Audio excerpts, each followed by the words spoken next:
I'm Roy Lee Lindsay with the North Carolina Pork Council, and I want everyone to remember bacon makes everything better.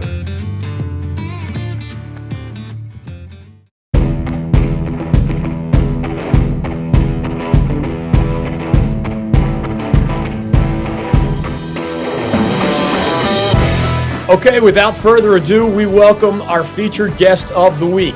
Brad Brownell is the winningest coach in Clemson basketball history in terms of both total victories and his winning percentage in Atlantic Coast Conference play.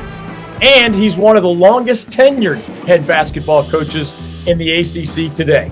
His current team is 9-0 and ranked number 11 nationally in the coaches poll, which is the highest ranking his teams have had during his 14 seasons now with the Tigers.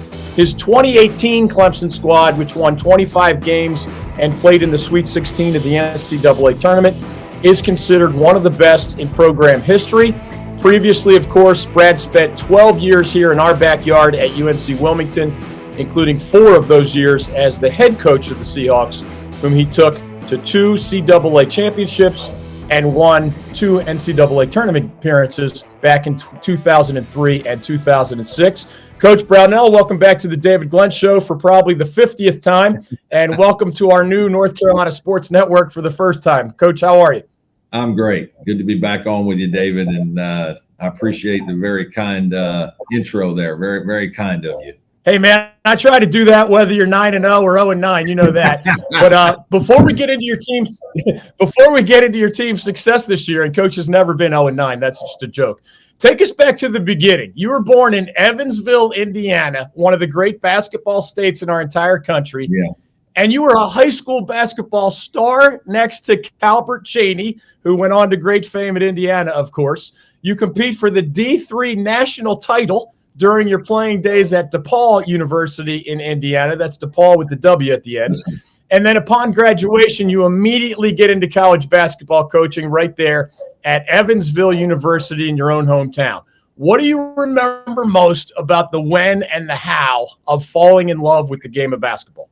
Well, it was easy for me. My dad was a high school teacher and coach, and so I've been around the game my whole life. And I used to just want to be with my dad, so he'd go scout games, and I'd go sit with him at games, and he'd try to give me something to do. I felt like I wanted to be a coach right away. So I was probably 7 or 8 years old, and I was keeping some sort of stat for him, and probably eating popcorn as much as I could. But I was around it.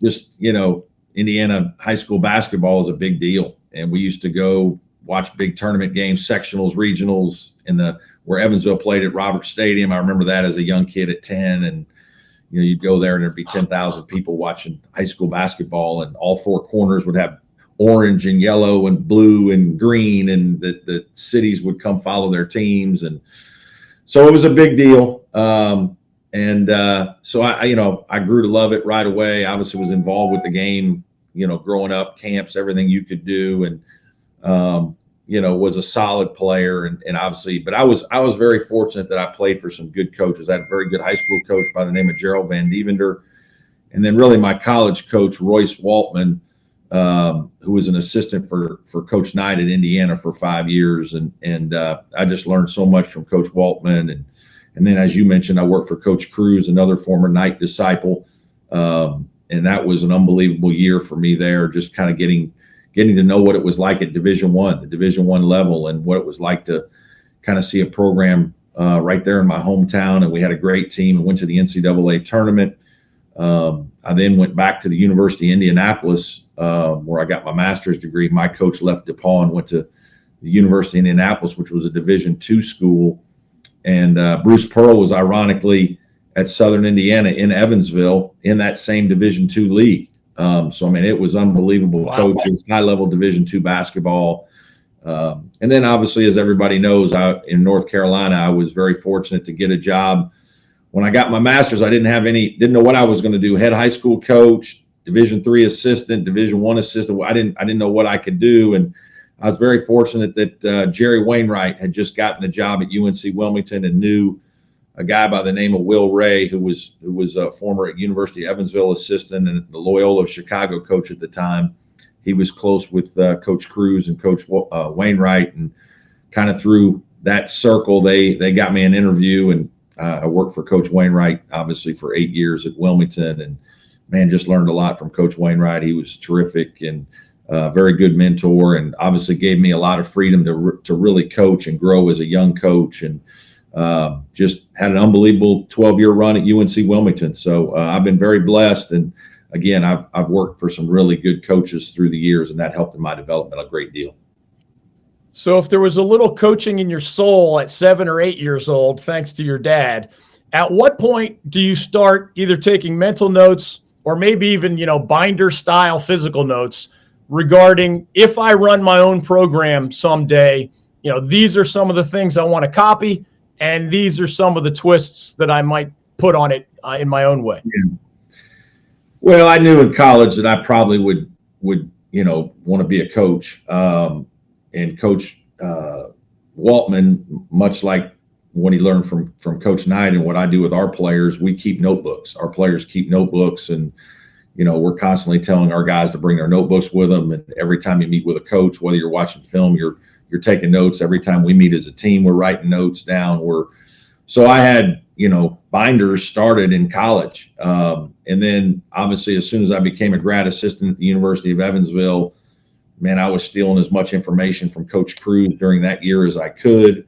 And obviously it all continued with Coach Waltman again at Indianapolis, and then Coach Wainwright, same thing. Just I was constantly, reading and studying, and one of the things that helped my defensive reputation or knowledge was Coach Wainwright and I. We had a good feel for each other, and I think we worked really well together. And we had very similar philosophies on how to play. And so because I kind of came up that way, he trusted me right away with a lot of the defensive responsibilities. And so there were times after about my first or second year, I had every scout for like the next 6 years of every team we played. And so I'm studying all these great teams and coaches. I studied the Princeton offense. I studied Billy Lee at Campbell, who ran some really unique stuff and good stuff. John Beeline at Richmond. I mean, everything you could want, I was studying it during the season, off season, whatnot, and just, things that I liked, I kept. But that really helped me grow as a young coach, probably much faster than most, as well as just being raised in the game and working and playing for such good coaches at a young age. I probably had a head start. I was probably on first or second base compared to some guys, just because of the experience that I got at such a young age. Coach, if I remember correctly, you and your wife, Paula, go all the way back to being high school sweethearts. Yeah. And I don't know what was in your minds back then, but it's amazing to me. You mentioned the 12 years at UNC Wilmington. Clemson's been playing basketball for over 100 years, and you are now, in year 14, the longest tenured basketball coach in the history of Clemson hoops. And you did have 4 years at Wright State in between, but that's 3 cities in 30 years. I know your girls, Abby and Kate, are Clemson graduates, and you basically got to watch them grow up there. How much of that you're the opposite of the nomadic story of the typical coach. How much of that is a reflection of your family values and just the way you're wired? And how much of it is a reflection of, the people and the places that you were describing, whether UNCW or Clemson University? Yeah, it's a lot of how I'm wired. The whole bloom where you're planted. I mean, I just believe in that. I wasn't a guy who wanted to run around chasing jobs. I wasn't going to be the guy that was going to bounce around all the time. I just, I had a couple chances to leave Coach Wainwright when I was working for him as an assistant. And I didn't do it because I remember one of the times was actually to go back to Indiana State with my college coach. And we hadn't made the tournament yet at Wilmington. And I felt like we were gaining on it. We were really getting close. And I didn't want to leave him and with that job not getting done. I knew how important that was to Coach Wainwright, to all of us. And I knew we were close. And I just was kind of one of those guys that believed in, plant your flag and just do the job that you're there. And, I really thought I would stay at Wilmington even longer. Things happen and everything happens for a reason, and ended up being a blessing for me, probably helped me grow, going to Wright State and having to then kind of kind of rebuild a program that, I was taking over a great program at UNCW when Coach Wainwright left. So that was a little bit easier. So that probably helped me. And then just being here at Clemson has been a blessing. It's an unbelievable school. I believe wholeheartedly in the values of this place and love living here. And certainly my daughters are graduates now, so we believe in it. We bleed orange. And I'm still trying to do a better job with this program. We're trying to, we'd love to get to a Final Four. It's really my ultimate goal in coaching. I think we can do that here. And I haven't been able to get it done yet. And so I'm highly motivated for that. Work really hard every day with a great group of folks. And it's just a terrific place to live and work, and love competing in the ACC. And so I'm unbelievably blessed. It's rare what's happened to me compared to most guys in college coaching. Clemson's Brad Brownell is joining us on the David Glenn Show. His Tigers are 9-0 against some really good competition here at still a relatively early stage of the 2023-2024 season. Coach, you have been kind enough to join me for 14 years in a row. It's been fun getting to know you, but I wanted to share one thing about me as a media member and see how it's affected you as a basketball coach. So there was one year, I forget which one, we're at the ACC basketball tip-off event. You're kind enough to join me, as you almost always do. And at one point, my producer tugs on my sleeve and says, DG, did you realize that when Coach K dropped by, then Roy Williams dropped by, then Rick Pitino, then at Louisville dropped by, then Jim Boeheim dropped by? My producer's like, I know you've been around for a while, but I think you just interviewed 4 guys back-to-back who are already in the Hall of Fame while still coaching, which blew my mind. I mean, I'm not the type – I respect all of you guys, but I'm not like the in-all type of guy. I respect what y'all do. Sure. I celebrate what y'all do. But that struck me a little bit. I was almost in awe for a second. Now I just gotta talk to these dudes. You gotta try to beat these dudes. Yeah. And now 3 are retired and Pitino is elsewhere.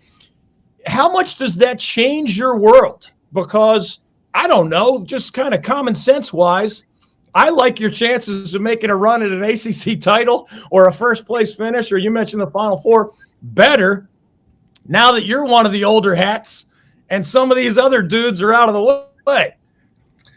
Well, that's a big question.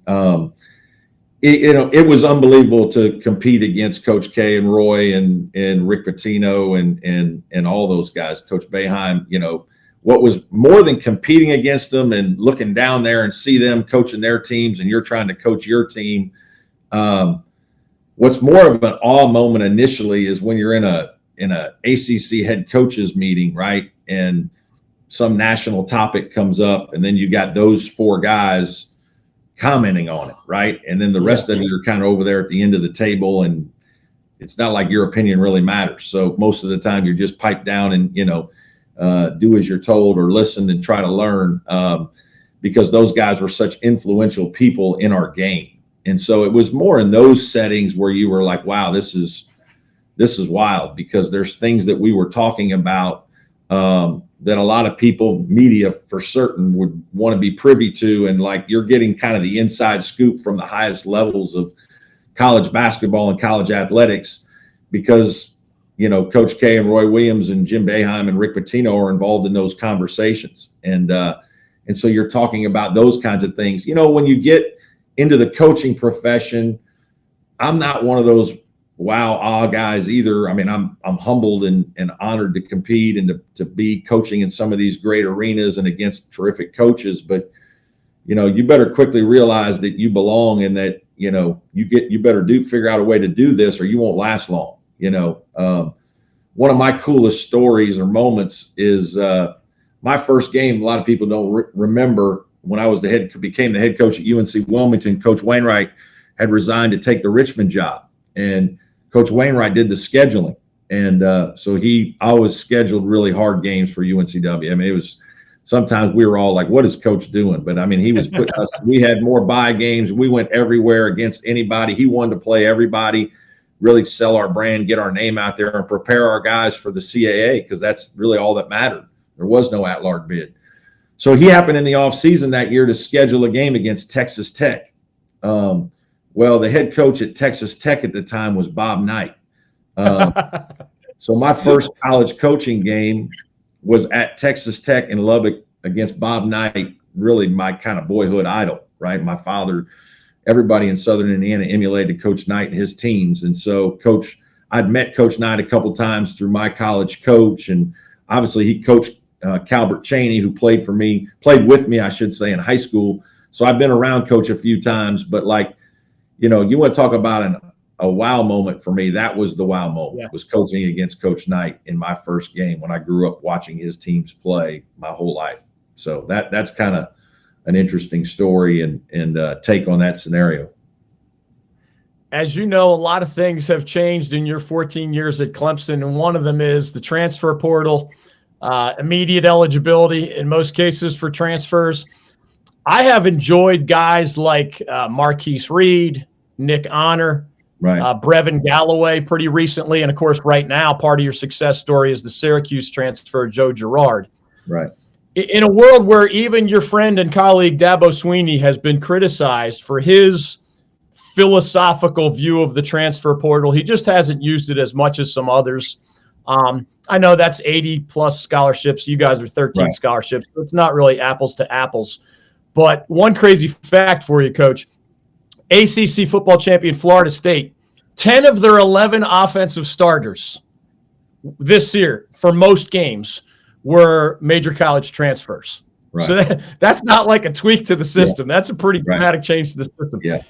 If I remember correctly, 8 of your top 10 right now as we speak are sort of the old-fashioned sign, develop, coach them up. They get to know each other. Some of them have been with you since 2019, and we're ready to turn the page to 2024. Where do you fall on that spectrum where we all know it has to be a blend, but it feels like you still like more of the old way?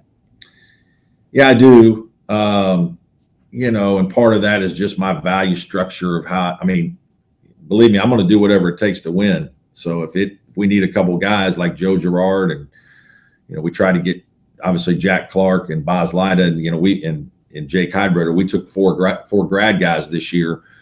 But I really, believe strongly in culture and values and how our program is run. And really, I want to be involved in the development of young men. And that's really how I got into this, why I got into this, never thinking that I was going to be an ACC head coach or anything like that at the time.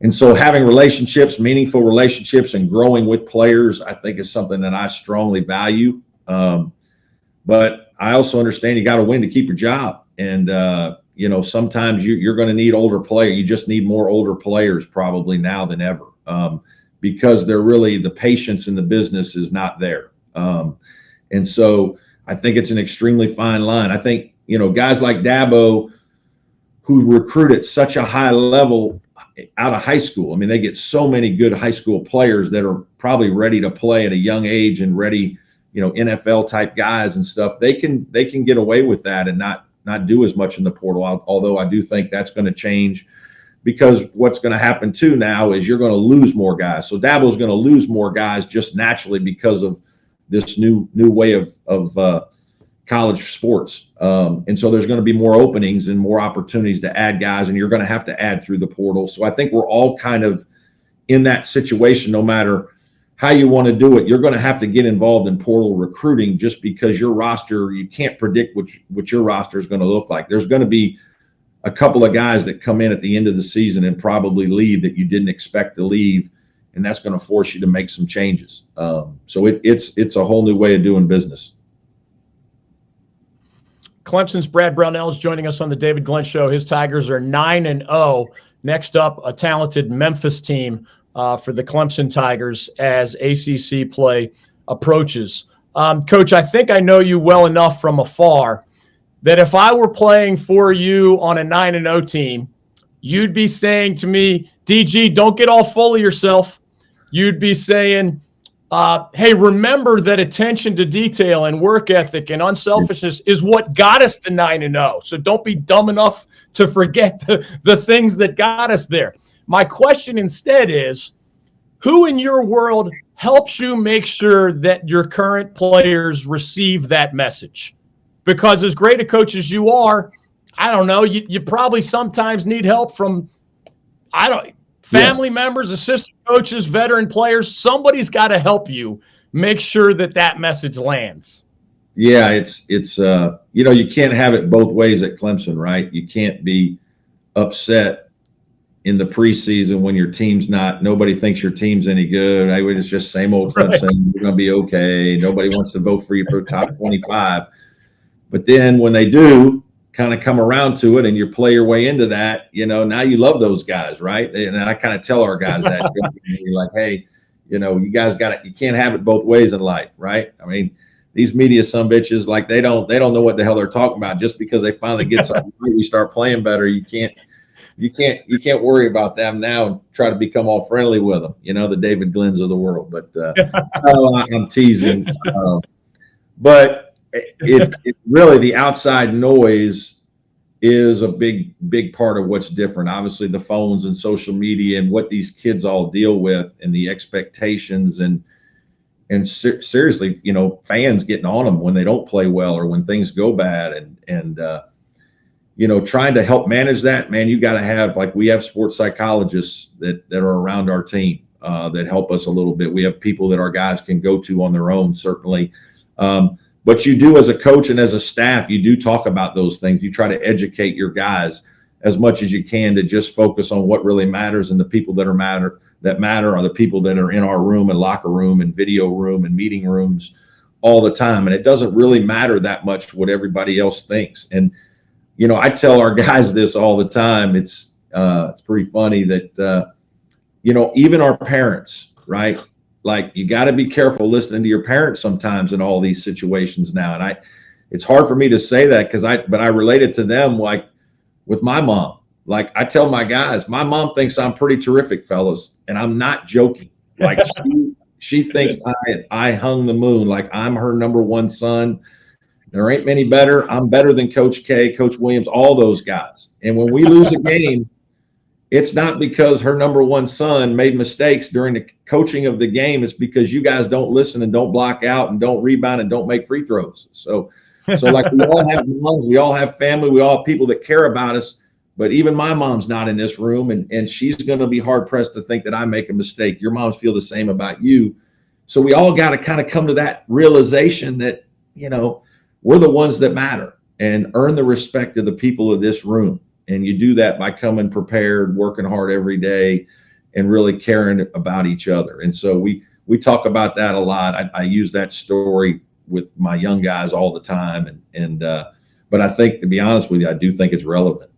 Hey folks, David Glenn right here in Raleigh. One of my favorite restaurants for many years has been The Oak Scratch Kitchen and Bourbon Bar. It's located on Lake Boone Trail, which happens to be a perfect location for a great meal and beverage if you're on your way to nearby Carter Finley Stadium, or perhaps PNC Arena for a concert, Wolfpack or Hurricanes game, or other event. The menu is incredibly tasty and creative. The atmosphere is a lot of fun. The bourbon options are as high-end and varied as you'll find anywhere. The staff is super classy and first-rate, and I've just always loved the people, the food, and the overall vibe there. When I took Carolina Hurricanes owner Tom Dundon to lunch, yes, meaning the billionaire who owns the hockey team, I took him to The Oak. Seriously, it's that good. Learn more or make a reservation by visiting their website, theoakraleigh.com. That's theoakraleigh.com. Special thanks to Nick and Haley and their team for joining the family here at the David Glenn Show and the new North Carolina Sports Network. I bring up last season only to ask you a question about this season. You Sure. guys were 23-10, third place in the ACC. It's Selection Sunday. You're left out of the NCAA tournament. Of course, you go to the NIT. I ask, you mentioned Jerry Wainwright's extremely aggressive scheduling at UNC Wilmington. Did last March's experience enable you? Was there enough time to tweak this schedule that you just have gone 9-0 against so far? I mean, Alabama's, at least in my opinion, really good, and you beat them at their place. I think Pitt has a chance to be an NCAA tournament team. You beat the Panthers at their place in that early ACC opener. I think South Carolina's pretty good. You win the rivalry game. That one was at Little John. And then TCU's pretty good, and you just won that one on a neutral court. Was any of that scheduling a byproduct of you trying to God knows how to manage, the net or the selection committee or some other calculus out there beyond just playing good basketball? Yeah, I mean, we do the best we can. Some of it is out of your hands, like the ACC SEC challenge. We got Alabama. Alabama didn't pick us. We didn't pick them. TV does it. I have complained in the ACC meetings over the years that our league has got to continue to fight to do more for teams like Clemson, Virginia Tech, Boston College with scheduling. And there have been times I've been extremely frustrated, and I think it's cost our team chances to get in the tournament because we get in these Big Ten ACC games and we always get middle of the pack to bottom Big Ten teams. Like I made a huge deal that I'm the coach at Clemson for 13 years. I'm in the ACC Big Ten Challenge, and not one time I can't get a game against Indiana. Like somebody can't sell that as good TV. There hasn't been a time when Clemson, when we had a Sweet 16 team, we had other teams that made the tournament. Whatever. We've had good enough teams that sometime we could have played that game, but it just doesn't happen. And that's one of the real challenges of being at Clemson is you don't have that brand for basketball that's the same as football. And so creating, neutral court games and getting games like this to give your team a better chance than some to get in isn't easy. Obviously, we're playing Memphis because Memphis is like us. Memphis is in the AAC, so they're trying to find ways to get in the tournament. And they looked at our roster and like, hey, man, Clemson's going to be pretty good this year. Let's start a home and home with them. And we're like, Memphis is always good. Let's start a home and home with them. Now, I don't really love this game right now, to be honest with you, because I've watched Memphis on film, and I know there's going to be 15,000 people there, and it's going to be insane. But it's an incredible game for us in terms of the schedule. We scheduled a home and home with Boise State.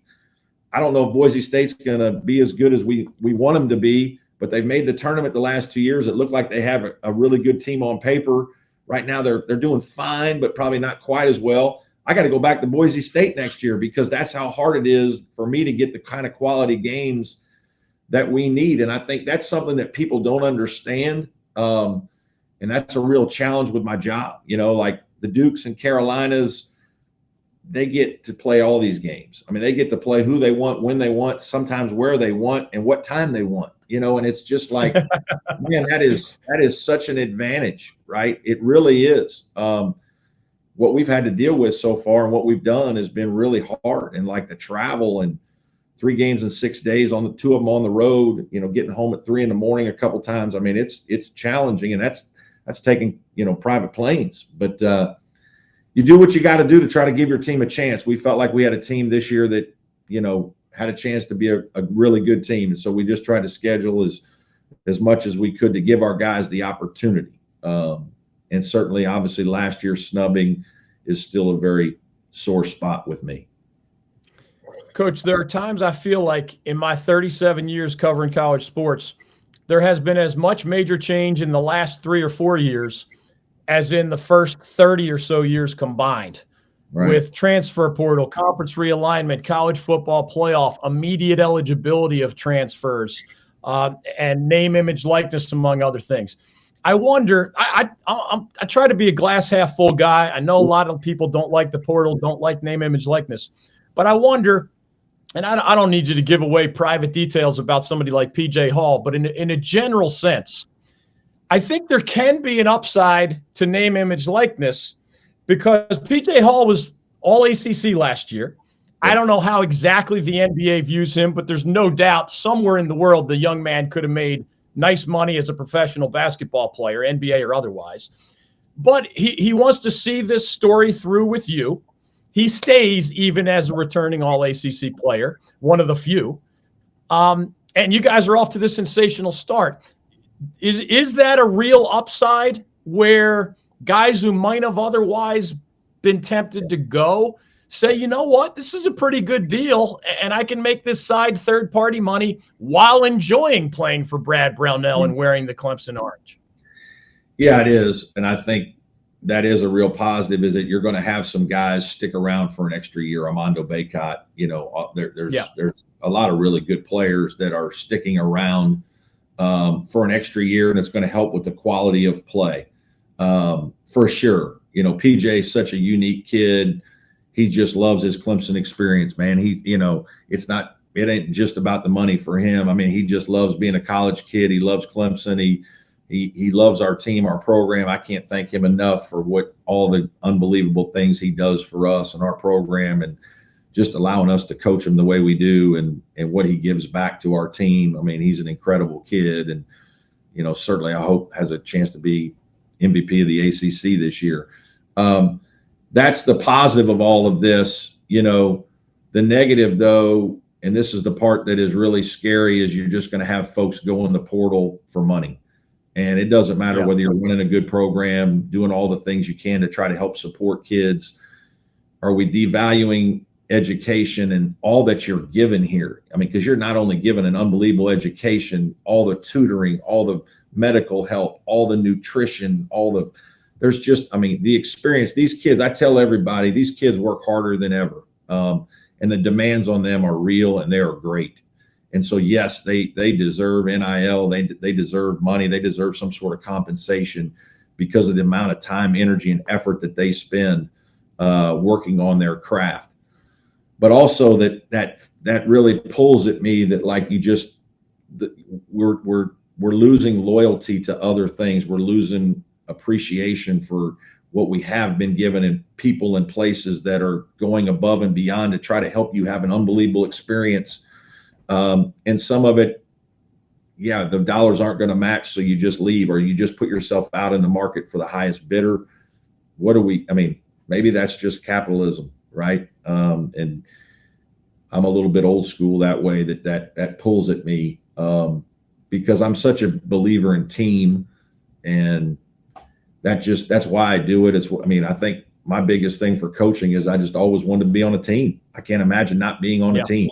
And I don't, there's so many people that go to work now, wherever company they are, and there's no team feeling, there's no camaraderie. And that's the best part about our job, is just being around other folks that you have this kinship with and love affair with, that you trying to accomplish something together. With those concepts, team, togetherness, growing up together in mind, a question about the transfer portal, because it reminds me of like speed dating. When you watch PJ Hall and Chase Hunter and RJ Godfrey and Chauncey Wiggins and Alex Hemingway, Josh Beadle, Dylan Hunter, these guys have grown up together, right? I'm smart enough to see what Joe Girard can do as a basketball player, watching him 4 years at Syracuse. Yeah. I can't possibly know from afar, chemistry-wise, personality-wise, unselfishness-wise. I have no idea. And whereas you can learn these things by observing a high school sophomore, junior, senior, so you feel like you know them by the time you sign them, how do you do that in the transfer portal without threatening your chemistry? Because, Coach, I was really impressed when Joe Girard volunteered. I need Coach Brownell to teach me how to play defense, because I've been doing the Syracuse zone thing for 4 years, and I don't even know how to do anything else. So that's a long-winded question. What's your thoughts? Well, his recruitment obviously took more time than most. And it was really both ways. Like, I think we had to convince Joe and his family that we had his best interests at heart too, as well as just, hey, we don't just want a really good player here, right? And I think the thing that I had to convince him was, and the first thing I did was get with Chase and PJ Hall, two of our, really good players, and be like, hey guys, we think we have a chance to get involved deeply with a guy like a Joe Girard, a really good player. How do you guys feel about this? Coach, let's get him. We've competed against him. We know who he is. We respect his game. He looks like a really good guy. We trust that you guys will vet him the way you should or whatnot to fit. So, I think that part was number one, is you better have buy-in from your good players, all your players, but especially the guys that are going to have to share a lot of shots, because Joe's coming here to take some shots. He's coming here to he's going to get some PR. Are we all okay with that? And at the end of the day, our guys just want to win, right? They're great kids that want to win. I don't want to do all this and not win. We want to win. And we trust you guys to figure out and put us in a position to win. And so then you got to sell that to Joe and his family, and make sure they understand it's not just talk, right? That what we say is what we mean, and we're gonna believe in that. And then when Joe, eventually you get to the point where he comes on a visit, he's got to spend time with PJ and Chase and those guys and get a feel that, hey, these guys do really want me here, and they do really care about, winning, and that's what this is about, and we can all fit together. And Joe's such a good guy, and we just knew the more that we got to know him through conversations and all that stuff, that, man, he's going to fit Clemson, and he's going to fit our culture, he's going to fit our guys, and he's here to work, he's here to win, he's here to do what he's got to do, and he's going to have to learn some things of the defense for sure. And he understands, like, you don't do what you're supposed to do on that end, you're going to hear about it from coach, and you're going to sit on the bench, and you're going to be held accountable here. And so as long as we don't treat him any different, then everybody's fine with everything. And that's just how we go about our business here. But, that is a real challenge because you don't get to know these guys as well in that short of a time period. So you're doing a lot of homework, you're making a lot of phone calls, you're talking to as many people as you can to vet the process, to find out what kind of kid. And it always helps if there's somebody that you kind of know. I think what helped with us with Joe and helped Joe with us, having been in the league together, Joe competed against our team and saw how we do things. He competed against our guys, and there was a respect for Clemson basketball. He'd been in Littlejohn and seen, hey, we have good crowds. This is a good place to play. This would be a good environment. Yes. And we, having competed against Joe and watched, 50 games probably his over his career on video and playing against him, we knew what kind of guy he was, how competitive he was, what he was like when things were good, but also when things weren't going good, what did he look like out on the court, And so I think that all helped in this process. And it was a long process. It was a good recruitment, and obviously we're thankful that we got him because he's a really good player and a terrific young man. I tried to wear orange today in honor of your appearance on the David Glenn Show. It's coming across as kind of a pink, but I promise you it is orange. Please tell me that somebody on your staff, somebody in Joe's family, please tell me somebody joked about jumping from orange to orange at some point in that recruiting process. Well, yes, his parents are, they come to all the games. I mean, they travel as much as they can. I think the real hard one for Joe is going to be when we go there, right? It's going to be hard to go to Syracuse, and he's such a good kid. I'm hopeful that their fan base will maybe not welcome him with open arms, but certainly be respectful of all that he was there, able to help them. I'm betting yes. I'm betting yes on that. I hope that's the case. I am One last big picture question, and we'll get you out of here with what we call our lightning round. Clemson and the ACC, right? We all know Clemson and Florida State are the biggest football TV draws. Football TV money is the tail that wags the dog of college athletics. And it feels like for 10 years, I've been getting questions as the guy who created the ACC Sports Journal forever ago and the ACCsports.com website. I'm supposed to know all these behind the curtain answers, and I don't sometimes. When we hear that Florida State wants to leave the ACC or Clemson's frustrated, that the SEC and the Big Ten are making so much more money than the ACC is, you have a seat somewhat behind the curtain. What is your advice to fans and media who are worried about the future of the ACC, or, schools like Clemson continuing a 70-plus year relationship with the ACC? Well, believe me, they're not asking the basketball coach his opinion too much on what we're going to do with our content. My whole thing, bloom where you're planted still, right? Like I love being in the ACC. It's an unbelievable league with tremendous basketball history just as a league overall. But, and so I love competing here. I love being in this league. I'd love to be here for the rest of my career. But I also understand the economics of all of this. And it is challenging to be $30 to $50 million a year behind, especially somebody who's like your in-state rival in South Carolina. There's a lot of things you can fix for $50 million. And if you start thinking about that over 5 years, $250 million, 10 years, $500 million, there are some times you can throw money at the problem and it can help fix a lot of problems. And college athletics has just become big business. And that's why some of the things that we hold near and dear to our heart are probably we're losing them. And I think we're going to have to all come to grips with that, as hard as that is. And it's hard for me as a guy that's grew up loving what it is and values education and all of what we do. We've got to adapt. So I don't know if that's an answer anybody wants to hear, but it's what I believe. I get it. Given Coach Brownell's roots in the Wilmington area, his lightning round here on the David Glenn Show is brought to you by King Neptune Restaurant in Wrightsville Beach, the oldest restaurant in New Hanover County, and recently renovated by our good friends Jimmy Galeese and his wife Keaton. Also, Jimmy's Bar right next door. Used to be called Red Dogs, Coach, offering live music and tasty beverages and all sorts of other fun on a daily basis. Plus, the original Saltworks, the creative, tasty, and legendary breakfast and lunch spot on Oleander Drive in Wilmington. You're allowed to admit that you have been there. I've been there many times. I've been there many times. That place is fantastic. It is. Lightning round. We brag here in North Carolina that we're one of the only states in the country that has great beach houses, lake houses, and mountain houses. Which would the Brownell family choose? In what order? Beach house, lake house, mountain house? Well, right now we have a lake house up in Kiowee, so I would put that number one. My wife might put the beach number one. I would put the beach number two and the mountains number three. Besides your own sport, what sports do you enjoy watching or following? My favorite sporting event is probably the Ryder Cup. I love the Ryder Cup. I love college football too, but I love the Ryder Cup. When the Ryder Cup's going on, it's hard to get me to move for that weekend. I can sit there and watch as much as I could watch them all. I just love the best in what they do, and I love golf.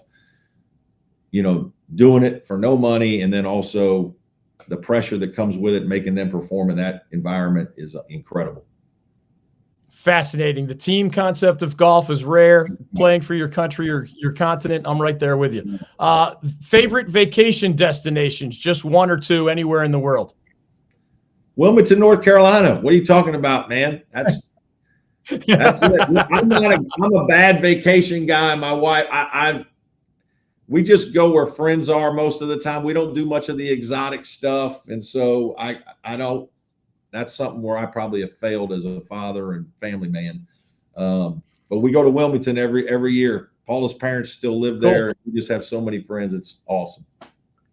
You're just a highly grounded Indiana boy at heart. Yeah. That's what explains that. Favorite bands or musicians, back in the day or now? John Cougar, Mellencamp, back in the day, for sure. It's hard for me to admit this. I do love Darius Rucker, even though he's a Gamecock. Yeah. That is hard to admit, but I do love Darius Rucker. You don't have to hit all these, but a favorite actor or actress or author or artist, any one of those? Oh, wow. Favorite Morgan Freeman as an actor. Yeah. Shawshank is probably one of my favorite movies. Lencioni is a really good author. Hungry, humble, and smart. Man, I use that with our team all the time. So that's actress. Man, you're trying to actress. Whew, it's all right. You don't have to hit all of them. It's okay. Keep it moving. Last one, actually. Our title sponsor here at the David Glenn Show is the North Carolina Pork Council. So we ask you, are you an Eastern barbecue guy, Western barbecue, bacon, pork chops, pork shoulder? What would be at the top of your pork list? It's hard I love them both. I love Eastern North Carolina barbecue, and I love, just regular pork barbecue out here west too. I mean, I don't do the mustard that South Carolina kind of is known for. I do the sweet sauce out here, but certainly the 12 years in Wilmington, the Eastern North Carolina barbecue, we loved, got used to that. That was different for us. We'd never really experienced that. We love that. So we make sure every time we're back there, we get some, and we have some folks from Wilmington bring us some of that when we come out whenever they come out to see us here at Clemson. So that's kind of, I like going back and forth. And man, I'm a huge barbecue guy. So yeah, I love it all. I love ribs too. So anything they want to, David, anything they want to send, I'm all for it. If they don't, we'd love a care package. Amen. I know you're easygoing that way. I haven't told you, I don't think in recent years, I haven't seen you as often. I've been teaching sports media at UNC Wilmington. Oh, so it's, a little broadcasting, writings, a little sports business, just a lot of different angles of that world. So I'm a professor now, Coach. Be careful. Now you and I have one more tie, our years at UNC Wilmington in different ways. Well, that's good to hear. It's great. Thank you. It's great to see you. Congratulations on the 9-0 start, and thank you for this extended visit today.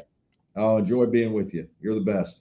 Hey, folks, David Glenn here. I cannot offer a greater endorsement or a bigger compliment than telling you about the folks that I use for important matters in my own life. That's the case with the Lawson Insurance Group, led by 3 actual brothers, Ken Lawson, Miller Lawson, and Michael Lawson. These guys operate a very successful family-oriented business right here in Raleigh, and that office happens to be one of those beautiful blends of NC State grads and UNC grads and graduates, fans and supporters of other colleges and universities all over North Carolina. I know these guys, I trust these guys, and I send these guys my own insurance business and that of my family. The next time you have insurance needs, I hope you'll do the same. The Lawson Insurance Group is known for its commitment to community and its dedication to ensuring that North Carolinians and their businesses are prepared for life's inevitable challenges, with the reminder that as a high street insurance partner, Lawson Insurance Group offers local expertise and support that, combined with High Street's extensive national resources, means more choice and support for you as their client. As we speak, Miller Lawson's helping the Glenn family with our auto insurance needs, and Ken Lawson is the guy to call for your commercial insurance needs. If you Google High Street Lawson Insurance, their website will be the first to pop up.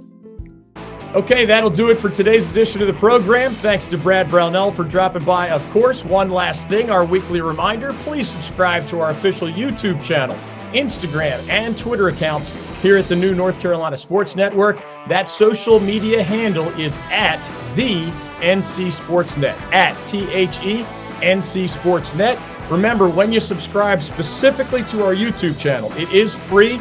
And it's as easy as clicking the subscribe button next to the video box where you may be seeing me right now. When you subscribe, you are automatically eligible for very cool prizes, including free tickets to concerts and upcoming college and pro sporting events.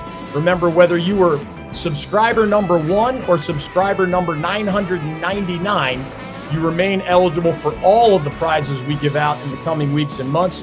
We have another big batch. We'll have a grand prize winner and a bunch of smaller prize winners when we hit 1,000 subscribers. We're almost there, so please help us get there if you can. The David Glenn Show is an exclusive production of the North Carolina Sports Network.